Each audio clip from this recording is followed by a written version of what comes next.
Good evening, Hawks fans, and welcome back to the Landale Sports District. I'm your host, Russell Spence, here with the old man, coming to you directly after a 121-119 victory over the Utah Jazz. To start, we have some festivities to talk about because today was the NBA trade deadline. At 3 p.m., the Hawks had officially solidified their roster for the rest of the year. We made a couple more moves. You can go back and watch the previous trade videos that we've talked about, where we talked about Veet being traded. We talked about the acquisition of Jock Landale, which will be important for the game tonight. And we talked about the Kristaps Porzingis trade in previous videos. The last trade we have to talk about is the Luke Kennard trade.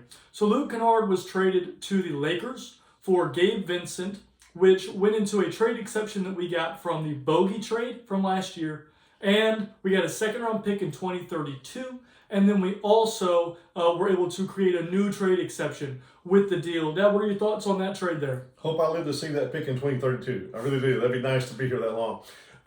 I think Luke, he had times where he wouldn't shoot, but when he shot, he was a very valuable player. I think he's going to a situation where the Lakers really are not very good at shooting the three.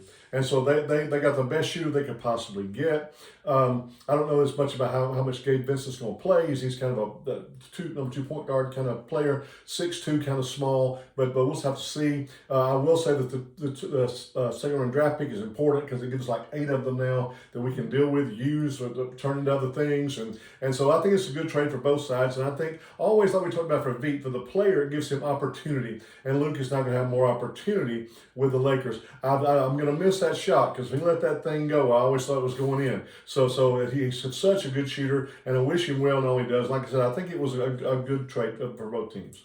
So I would agree. I think that for me, when I look at it and go, it reminds me a lot of the Veet trade, wherein we got off of a player's contract, and not so much because we didn't like him. We liked having Luke around, but it was more because of the fact that he was needed by this other team. And that's always amazing for a player's career, is when you can say, hey, I had a team actively seek me out and come get me. That's great for most players. When you can say that, that usually means that you're going to be in the league for 3 or 4 more years because other teams are going to actively seek you out. And nothing's guaranteed in the NBA. I mean, you look at Duop Reith, we just cut him today. He's probably never getting another contract. And so that could be any player in the NBA at any time. And we look at it now, and Luke has got guaranteed, income coming in from the NBA for a few years remaining with this time that he's been able to solidify with the way he played in Atlanta. And I think he'll play well in Los Angeles. Coming to us is Gabe Vincent, like my dad said, not the greatest player. He's fine. There's been a lot of discourse of people being pretty upset about the trade. I do not find it to be an upsetting trade. And my reasoning for that is because I use the snowball analogy. A lot of times, teams will take a very small snowball. They'll make the first right decision, and they'll start rolling it down the mountain. And it's picking up snow, and it's picking up snow. And about the time it gets to be the size of a basketball, they'll make an all-in move, and they'll throw the snowball trying to win a snowball fight. Well, snowball fight the size of a basketball, that's a nice sized snowball. But when you are like Oklahoma City, what they did was they kept making small moves that kept giving them assets and kept giving them just slight forward momentum, and then you look up and they are able to make a trade where they give 2 first-round picks for Jared McCain and have no repercussions. And then they've got a snowball as big as Volkswagen. Exactly. They've got a snowball that's big enough to knock down a house. Right. And so they win the NBA championship and set themselves up for success for a decade in the future. So that's what we want for our Hawks. And these kind of moves where we're like, we opened up a trade exception, we got an extra pick, we're still going to get off the money when the year is over, so it's a complete and total no downside trade. That kind of stuff is what keeps the snowball running. Now, past that today, we had 17 players on the roster throughout most of the day, and then we did end up cutting Duop Reith and N'Faly Dante, who are both out for the season with injury, which does mean that my wonderful boy, Nikola Jurisic, whom I am currently wearing his jersey, is still on the roster. Now, he's not completely safe yet. We have to make sure that he survives the buyout market, but the buyout market kind of seems a little thin. I mean, there's Lonzo and there's Chris Paul and Cam Thomas, and that's kind of it. And so I'm hoping that we will not make a play in the buyout market because I feel like we're a pretty good, deep team on the roster we have right now. And I really like Jurisic, and I think he's going to be a really good player in the future. And so I think that was a very smart move to cut those two players. And I like Dante. I think he's going to be a good player. But the problem I have is that he's not able to give you anything this season at all under any circumstance. He's not able to get any better. He's not able to help and be productive for the big club. So you kind of have to let him go. And I would be looking to bring him back next season on a full contract because I really do like him a lot. It's just right now he's rehabbing a torn ACL. What do you think, Dad? Well, if he's fully healthy, he is a big young man, and he can help us in a lot of ways. Height is a virtue in basketball, so he can help us in a lot of ways. And I think I think they like him. I really do. It just came down to a numbers crunch thing, and they said we've got some guys that can help us this season and can grow this season. He's not one of those guys. And Duop, like Russell said, I feel sorry for him. 29-year-old guy coming off an injury, now on a bad wheel, a flawed player who wasn't a very good rebounder, not a very good defender, can shoot a little, but it's going to be hard for him. But Dante, I'm all for bringing him back also. I think that would be probably what's best next season is to have him be the third big. I know we like Koloko, but Koloko is a two-way big. He's more of a fourth big on most teams. If we would like to retain him on that contract, I'm fine with that. But I do think that Dante is more of a third big, like a true, can play in the NBA, is a very good player, but just is not really like your starting or second caliber big, but does serve a good purpose on the team, and I would be looking to bring him back. And I think the old man was right. I believe Koloko played himself off the court. I saw it in Quinn's face. He was fed up, and I saw that. So moving to tonight's game, we played the Utah Jazz, and quite honestly, this was an embarrassing performance. I am quite frustrated. They were trying to lose with the Atlanta Hawks because Utah wasn't.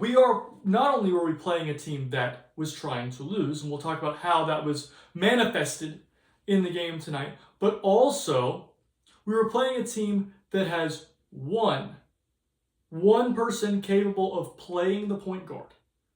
Their point guard played 48 minutes. One guy. And one player listed as a center. And that player is a two-way player who is worse than Christian Koloko in Oscar Tshiebwe. Mm-hmm. So we are watching a team that was actively trying to lose, who has one point guard and one center on the whole roster right now, and we beat them on a buzzer beater by 2. And it was a rim help, bounce around, float around, knock around, fall in, buzzer beater. An absolutely horrific showing defensively, and we're going to get into why that was the case right now, moving to our offense and defense. So, my big problem with the team today is that we played lineups that were horrible defensively. Now, I don't know if I've ever said that before, but it really feels like to me that I'm becoming a broken record. I'm getting some deja vu over here. Because at the end of the day, we come on this podcast and all other people who talk about the Hawks come on their podcasts and go on their news shows and they talk about how the defense is really bad and we can't blame it on Trae Young anymore because he's not here. So what's the problem? Oh, maybe it's that we're playing lineups that really are horrible at defense.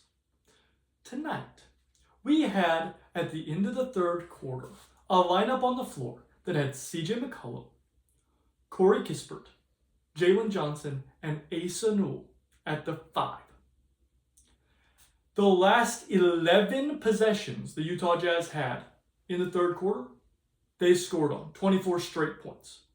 No misses, no problems, 24 straight points in 11 possessions. That's unacceptable.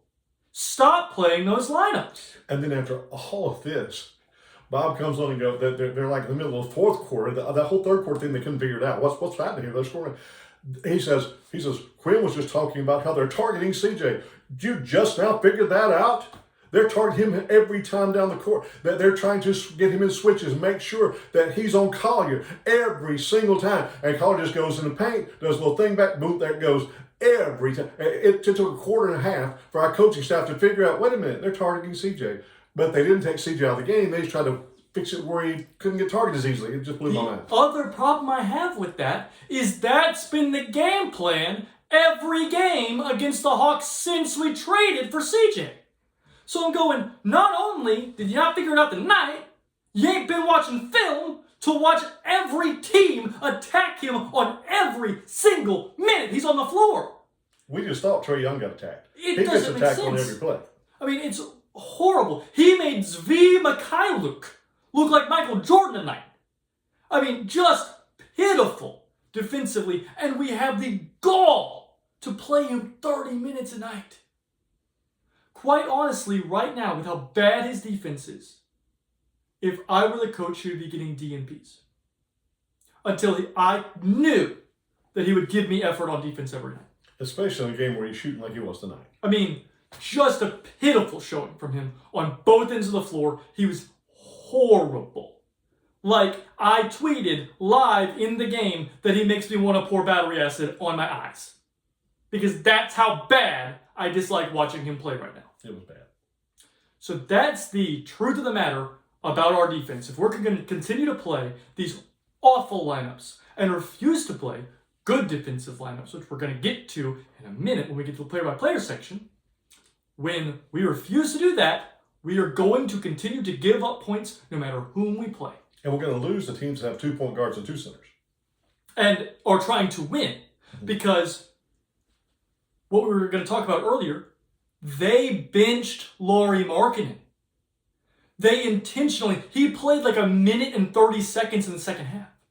And then he just sat over on the sideline and just watched as we got cooked by a bunch of rookies and misfits.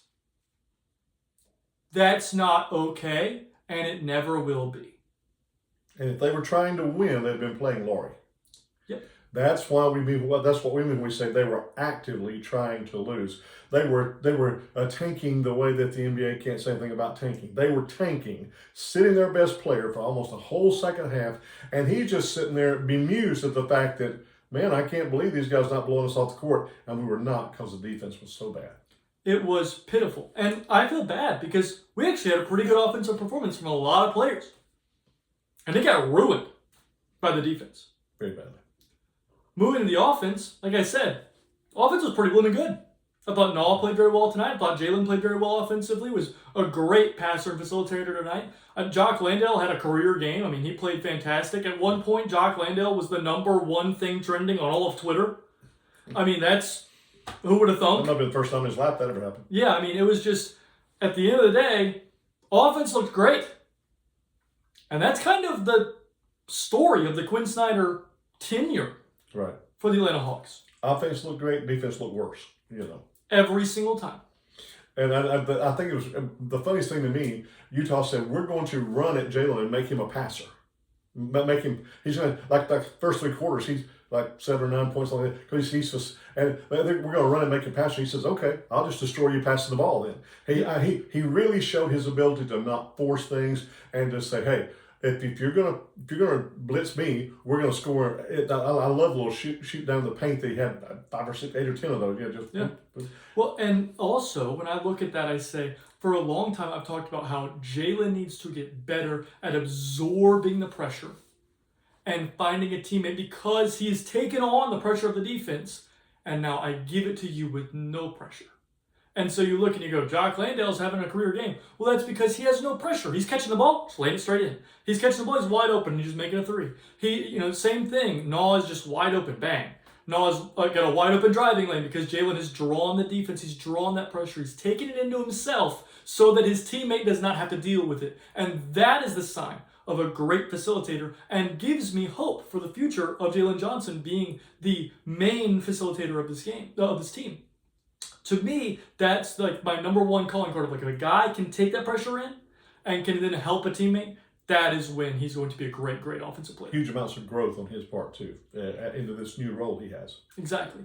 So, my overarching thoughts from tonight's game this was the worst coach game I've ever seen by the Atlanta Hawks. It was pitiful. The other team was actively trying to lose, and we almost made them not do that. Russell Ed's rec ball coaches are better than what we saw tonight. It was pitiful. A pitiful showing from our coaching staff tonight. To the point where, legitimately, if I were the general manager, we would be having talks about a coaching staff's future after a win, because that's how bad it was. So, that's my overarching thought. Kind of a downer, but tonight we played like a downer. This is the worst I've seen us play, and somehow we won the game. Truly. So, moving to the player-by-player section, we're going to start with the bench. And Mohamed Gay. Mohamed Gay played 9 minutes. I'm going to repeat that. Mohamed Gay played 9 minutes in a game you gave up 119 to one of the worst teams in basketball. 1 point guard, 1 center. And they didn't have majority of their roster because they had all these crazy trades, and they also benched their best offensive player, and you still give up 119 points because your best defensive players don't play enough. Stop playing dudes who can't get stops and play your best defensive players more. I don't understand how that's a hard thing to understand to do. Mohamed Gay played 7 minutes in the first half. And in those 7 minutes, he was -5. We're going to get to why that happened in just a second. But in the second half, he played 2 minutes. And one of them was the last minute of the game. Because he came in for a defense-only possession. Completely and totally unacceptable from our coaching staff. And at the end of the day, I called it. I said, we're going to make these trades, and they're going to stop playing Mo. You can go back and watch the video that I talked about the trades. I said, if they stop playing Mo, I might be kicking some doors down. Because he's too valuable not to play him. He had 2 points tonight on 1 of 2 shooting. He had 4 rebounds in 9 minutes. He only had 1 foul. He earned that one. And finished the game -5. Absolute insanity to play him that little. Moving on, we're going to talk about Asa Newell. Asa played the backup center minutes tonight, and he played 16 minutes. He scored 9 points on 4 of 7 shooting, 0 of 2 from 3. He had 3 rebounds and a block, and finished -8. Now, Asa is scoring the ball well. Asa is horrendous at defense at center. Please stop playing him at center. He is not and will not be a center. He's a 4. Yes. Now, he can be a league average defender at 4 pretty quickly, I think. Yeah. But at the 5, he's going to be undersized in his weight to the point where he's just going to get pushed on the basket. Well, and in the minutes that where Mo was on the floor with Asa, and Mo was basically playing the 5, and Asa was not. It works beautifully. We won those minutes by 5. And so, to me, I'm like, okay, well then just do that. Just play Mo at the backup center, and when Jalen comes on the floor, play Asa those minutes, and make sure he's playing with Mo. Fine. But we cannot continue to play him more minutes than he deserves. He has not earned this minute allocation. It makes no sense to give it to him when he hasn't earned it. And you're trying to win games. Now, if he was the 23rd pick in the draft and you realize you're going to be in the lottery and it's all about developing players, then play him 30 minutes a night. Yeah. If that's what you're doing. But if you're trying to win games, and I tell you this, he grew so much just the little bit he spent down in College Park. You just send him down there till the season's over, then bring him back so he knows a little bit more where he's supposed to be, what he's supposed to do, especially on defense, and he'll be fine on offense. Athletically, he's more than fine. He's probably a 95th percentile athlete. Yeah. He works, and he's tougher than I thought he was, banging on the boards, doing those things, but he's too small defensively to play the 5, and he doesn't know his assignments and things enough as secondary, tertiary defender, rim protector, all those things that the 4 has to do. Right now, he needs to go learn that where it doesn't matter if they win or lose down in College Park. Well, and my other problem is that when you're playing the 5, we talked about this last game with Christian Coloco. When you're playing the 5, you're the defensive organizer. You have to know what's going on, or nobody's organized. You're the dude on the back line. You can see everything. So you're the one communicating what's supposed to happen. And if you are Asa Newell and you're playing as poorly as he is defensively, and you are missing your own assignments as much as Asa is, that guy cannot organize a defense. You have to know the defense like the back of your hand in order to organize. He's too confused Exactly. himself to organize 4 other players. You can't call out, hey, we're icing that. Hey, switch that. Ever. If you don't know what you're supposed to be doing in the first place. You have no idea how to communicate with your other players. It's just impossible. Stop playing him at the 5. It does not work right now. Maybe in the future he'll bulk up and he'll really get smart in the defense and it'll fix itself. But right now, it's rough with him at the 5. Moving on, we're going to talk about CJ McCollum. He played 32 minutes. Way too many. They call it off the bench, but they're not. He's not playing bench minutes. No, he's not. He scored 8 points on 3 of 12 shooting, which those 3 came all in a row on hostage possessions that he just happened to make. Right. 2 free throws and 3 banks the whole game. And those 3 were not good possessions. He was 0 of 6 from 3. He had 3 assists with 1 turnover and finished the game in net 0. Now, which amazes me. That is a lying stat. Because CJ McCollum was minus 13 in the first half in his first stint. Minus 13. And that's where I say, Mo Gay, he wasn't minus 5. Mo Gay was plus 8. Because he played in that stint where CJ was minus 13. And then he ended up being minus 5. So I go, he won by 8 when he wasn't having to play with CJ McCollum. Absolutely awful from CJ McCollum tonight. I cannot tell you how bad he is. I am telling you, he would not play for me. Ever. And earlier, I was watching a few other podcasts, and everyone after the trade deadline was talking about, CJ McCollum's obviously their 6th man. He's obviously their 6th man. He's obviously their 6th man. CJ McCollum would be like my 13th man right now. Because if you can't get stops, you can't play for me.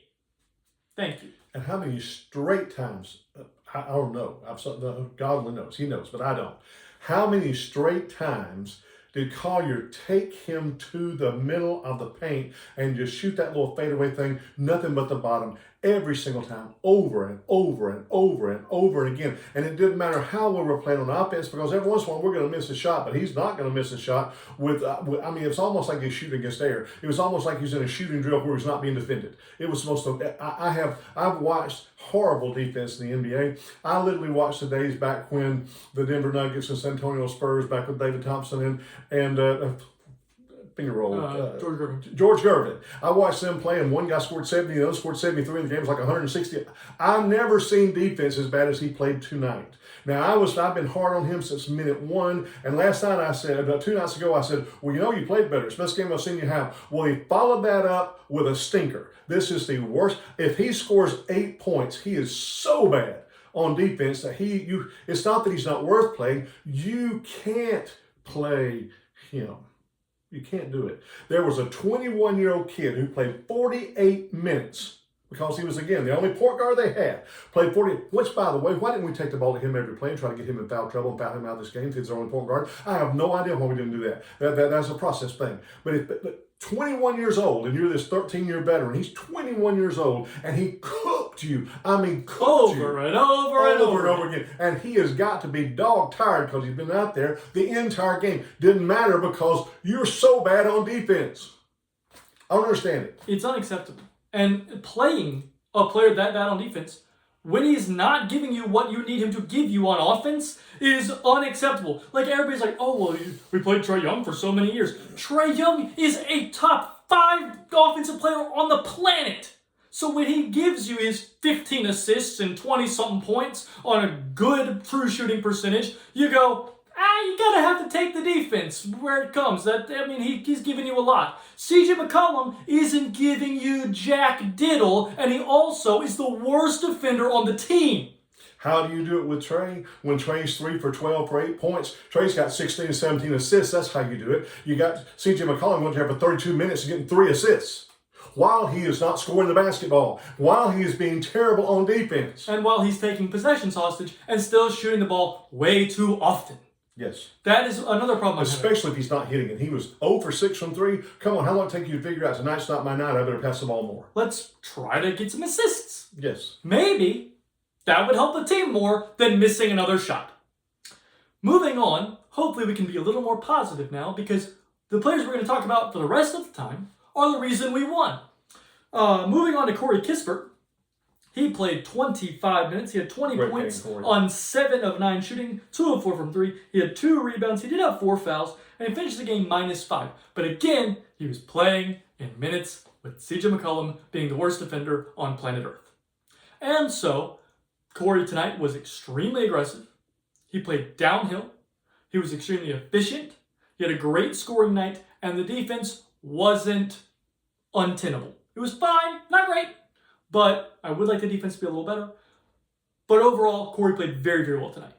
And like I said a couple of nights ago, I didn't realize he finished this well. I mean, he can take the ball to the basket and put you in the hoop with it. I mean, he amazes me with the way he finishes. He's one of the best finishers on our team. I didn't realize that was going to be the case. When he puts his head down and goes for, he's hard to deal with. And the more he does that, the more I think his shot's been off, because but once they understand he's going to drive it, they'll start to back up and he'll be able to shoot a little better. Well, and I mean, Corey is not like a Luke Kennard level shooter. Corey is a you better guard me because I can't make this level shooter. Right. But what I always loved about Corey was the transition ability, the playmaking ability, the getting the paint ability, the finishing at the rim ability that came along with he's also a really good shooter. And so he's showing that stuff off, and it's really going well.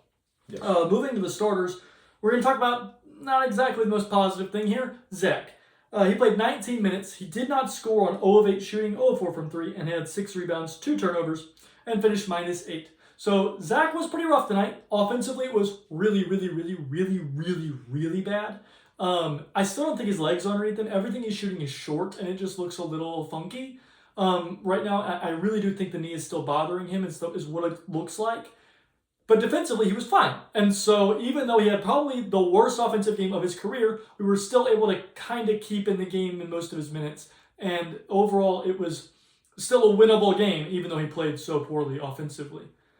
I think his offensive process when shooting the ball is a little too fast. I think he's trying to herky jerky kind of thing, and maybe it's his leg bothering him. I don't know, but it's you know, when he's hitting, it's just like. And it's, you know, and he looks a little herky-jerky. Looks a little bit like he's panicking or in a hurry or something, or like he feels like he's letting the team down. I need to score some points. I need to get something done here. And so if he would just calm down a little bit, let the game come to him, he's best when he's scoring in the flow of game. And tonight we had some game flow because we had some guys move the ball pretty well. He could have scored some points. Just slow down, relax. It'll be fine. Well, I also think that when you're coming back from injury, I think you kind of forget how fast the NBA game is. I mean, when you look at like the difference in speed between like high school to college, college to like EuroLeague, EuroLeague to the G League, G League to the NBA, the speed of the game grows exponentially. It is extremely fast. You have to be able to get your shot off extremely fast. These defenders are very quick, and if you don't get it up, you ain't making it. And sometimes when you are coming back from injury, and you're used to like, oh, when I was practicing, I was just shooting against the air, bang. That's not really the way it works in the NBA. You got to get it up, and you got to get it up quick, and it takes some time to kind of get back in that flow for some players. And I think that's kind of what we're seeing go wrong from Zach right now, is that the flow is just not really there right now. But again, I think, you know, give him a couple of games, offense will be fine. The defense was actually very good tonight. Very good. And so I don't have any qualms, honestly, because like I said, if you can get stops, you can play for me. If you can't, you cannot. We'll score enough if we can get enough stops. Exactly. Moving on to the very positive rest of the output for tonight. Dyson Daniels played 35 minutes. He had 11 points on 5 of 12 shooting, 1 of 2 from 3, 6 rebounds, 6 assists with only 1 turnover, and finished the game +9. He didn't record a steal or a block, but overall, Dyson was really good defensively, especially in that fourth quarter when they were really hunting CJ hard, and he was just like, I'm just not going to let you. I'm just going to, whatever you want to do, I'm going to blow it up. And that is the reason we won the game, honestly, going down the stretch. Right. Was because, like, that thing that they were doing where they were just getting a switch on a CJ and going and scoring. He tightened the screws on. Dyson just blew it up and said, you're not going to do that, and you got to find some other way to win. And that kind of mentality as a defensive player is not only what we need from Dyson, but it's what we need from other players as well on the floor. Like, we've talked about how Jalen has struggled this year defensively. Jalen needs to say, I don't care what it is, whatever you want to do, I'm not going to let that happen, no matter what. If he gives that kind of mentality, that will solidify him as a very good defender in this league. Yes. Moving on, we are going to talk about Nickeil Alexander-Walker. So Noah played 34 minutes. He had 23 points on 9 of 15 shooting. Very good efficiency. Only took 3 3-point attempts and did not make one. He had 2 rebounds, 5 assists, again with no turnovers. And finished the game plus 10. So Noah tonight, really good defensively, really good efficiency, attacked the rim like crazy, didn't turn the ball over, which is the big thing. When he doesn't do that, he is an extraordinarily valuable player. As we talked about last game, even if he was missing shots, he'd be valuable. But tonight, he was super efficient. Absolute gravy from him. Really wonderful game. Very proud of the effort he put up. You know how I talked about he was turned into just a 3-point shooter where he would have 5 field goals and all be threes and all that kind of stuff? Well, tonight he realized, this thing we talk about CJ, he realized, I'm not hitting the ball from 3. So I'm going to start getting the paint. I'm going to start 5 assists. I'm going to start passing the ball to my teammates. I'm going to start making sure to make the game easier for the other players, and my points will come. And his did, just like CJ's would if he would. Well, and the other thing is, when you're looking at your matchup, know your personnel. Know what the other team does well and know what they don't do well. Well, when I look and I see Kyle Filipowski is starting at center, and they're going to play Oscar Shigwe at center for time, and they're going to play Lauri Markkanen at center for a different amount of time in the first half, I'm going to rent because they can't stop it. Know your personnel. Know where the easy points are going to come from. And where the easy points are going to come from against this team, the way they're constructed right now, is down there in that paint. And that's what Noah went and did. And that was really amazing. Now, that moves us to talk about the new acquisition, Jock Landale. For anyone who is sitting here going, oh, I don't know why we would trade for that guy. There's no upside in that at all. Who's Jock Landale? Well, it took you about a couple hours to be absolutely wrong because he played fantastic. I mean, this was the Jock Landale game. He played 32 minutes. He had 26 points on 10 of 14 shooting, 5 of 8 from 3, 11 rebounds, 5 assists with 2 turnovers and 2 fouls. He had 4 blocks and finished the game plus 10. He absolutely saved the game. He made the 3 that kind of pushed us over the edge and gave us the opportunity to win the game. He kept us in the game for pretty much the entire game. Truly a great output from Jock Landale tonight. And it's a kind of game where when I look at it, I say, every time we wanted a basket, we put him in a pick and roll with Jock Landale and Jalen Johnson, and Jalen would come off the screen and throw it to Jock Landale, and he would lay it in because they had nobody that was as physically strong as him. I look at that and go, why not with Onyeka as well? Why don't we do more of that? I would love some 4 or 5 pick and roll. Well, and the only thing I got to say about Jock Landale to add to that, I agree with everything, is this. I'm sure I'm glad he went ahead and drove in from Memphis, aren't you? Yes. It was, if we didn't have him tonight, we get waxed on our own court by a team that's trying to lose. Yep. I mean, he played absolutely fantastic. And already the fruits of this was a completely and totally no downside trade have already come to fruition. Ansi Saleh is a wizard right now. I mean, he's killing it. And then lastly, we're going to talk about Jalen Johnson. So Jalen gets his 3rd straight triple-double. He played 39 minutes. He had 22 points on 9 of 19 shooting, 0 of 5 from 3. A little bit rough efficiency-wise, but 16 rebounds, 15 assists, and only 4 turnovers. Right. He finished the game with 2 blocks, and he was plus 7. Jalen took the game over. He was absolutely and totally demonstratively untenable tonight. They could do nothing with him at any point. If they blitzed him, he just hit Jock Landale for a layup. If they didn't blitz him, he came off the screen, went down in the paint, they fouled him, and he laid it in. I mean, it was an uncontrollable game. Beautiful. From Jalen, and proving why he was named an All-Star. Played like an All-Star, won the game, because we had Jock Landale and our all-star level player. And so moving forward, what I would say is I really want us to stop playing dumb lineups, because that's what kept the other team in the game, was how bad the defense was for the entire game. And continue to play through big lineups around Jalen. Well, just one quick thing about Jalen. Like I say, it's my second favorite Hawk all time, probably, and he plays so well. I get frustrated with him when he's not aggressive. He's aggressive the last few games. He's fantastic about that. 3 straight triple doubles. But tonight, 2 plays I want to talk about just for 5 seconds here. One was in the low block. With Bailey trying to get the shot off, and he can't move. He shoots, gets blocked. The other one is that play, the last play when Filipowski gets the ball. There's like 6 seconds left in the shot clock, and Jalen's right there in his face, and he can't do anything. Those 2 defensive possessions say to me, you should be an elite defender. It's true. You have everything you need to be an elite defender. And brother, once you get to be an elite defender, you're going to be one of the top 10 players in this whole league. Because I think it's Nicola's the only one that's got more triple doubles, right? That's 3 in a row. I think 10 on the year. I mean, so you have the most complete player.